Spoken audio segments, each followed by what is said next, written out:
Hello, we're going through Genesis 19 through 21. I'm recording from my home office, and we're continuing this crazy story of Abraham and his family. I hope by now you see that the Bible is not just some how-to manual, like 7 habits for highly effective people, because man, there's just some crazy, very sad, tragic stories, and what it shows us is real life. Um, that humans are very often unfaithful, selfish, self-centered, and yet God is faithful. And so we see that right away in chapter 19 with the story of Sodom and Gomorrah. Remember where we left off? Abraham had 3 visitors come to him, and that was the Lord, the pre-incarnate Jesus, many people believe, and 2 angels. And as Abraham is speaking with the Lord, that one visitor, and praying to him that God would watch over Sodom and Gomorrah, the 2 angels go to Sodom and Gomorrah. And this city is corrupt. When they enter into the city, all the men of the city see fresh meat. There's a new people who've entered into their city, and they pound on Lot's door, demanding to have sex with these men. Lot does something really strange and tragic. He even offers his daughters to the men of the city. Now, many people think, well, that's because Lot knew that they wouldn't want his daughters, but still, it's bizarre and tragic. The angels plead with Lot and his family to get out of Sodom and Gomorrah, and it seems like Lot, hesitates.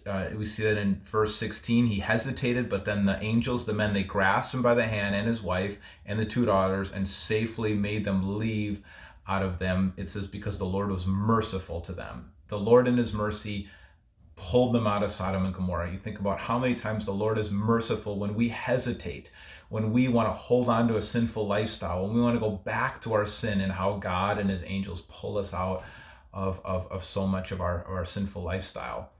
And the angels warn them, he says, to Lot and his wife and the family, just get out of here and don't turn back. Well, Lot's wife does turn back, and that famous story, she turns into a pillar of salt. Pretty bizarre, but I think this is reminding us again to not look back when we are getting out of a sinful lifestyle, to just get out of it and to run from it, and to not try to still play around in the devil's playground.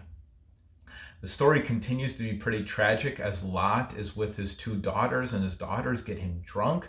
Again, so bizarre, but this is just the story. It's a story of history. It's just telling that what happened.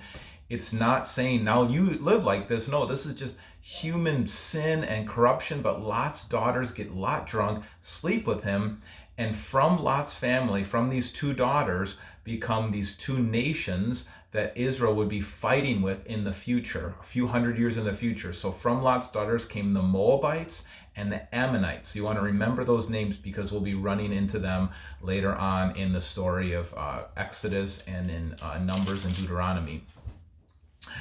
Then after that, we have the story of Abraham and Abimelech. Abraham goes to the land of Abimelech, and you would think that he would have learned by now, because he's already lied that his wife was his sister in Egypt, and he does it again. And man, Sarah must have been quite a looker, because she's almost 100 years old, and Abraham is still concerned that the kings of the world will want to snatch her up. So she must have been just a beautiful woman. And again, it turns out to be a big problem. And of course, moral of the story, don't say that your wife is your sister. No, it just shows a lack of faith on Abraham. Abraham, although he's supposed to be the father of our faith, he is still struggling to truly trust God in everything. And we'll see how the Lord is going to give him one final test later on in tomorrow's reading, chapter 22. One highlight is the birth of Isaac in chapter 21. Isaac means laughter. God was faithful to his promise, and so God watched over them. And then even after that one little bright spot, there's some family trouble because of all the strange situation with Hagar and Ishmael. And so Sarah and Abraham do this horrible thing. They just send Hagar and Ishmael out of their house to fend for themselves. Again, totally selfish, totally wicked, and yet God is faithful to Hagar and Ishmael. He provides for them and takes care of them, and Ishmael becomes a great group of people, this huge nation of the Arab race. And then later on, the chapter ends with the treaty at Beersheba.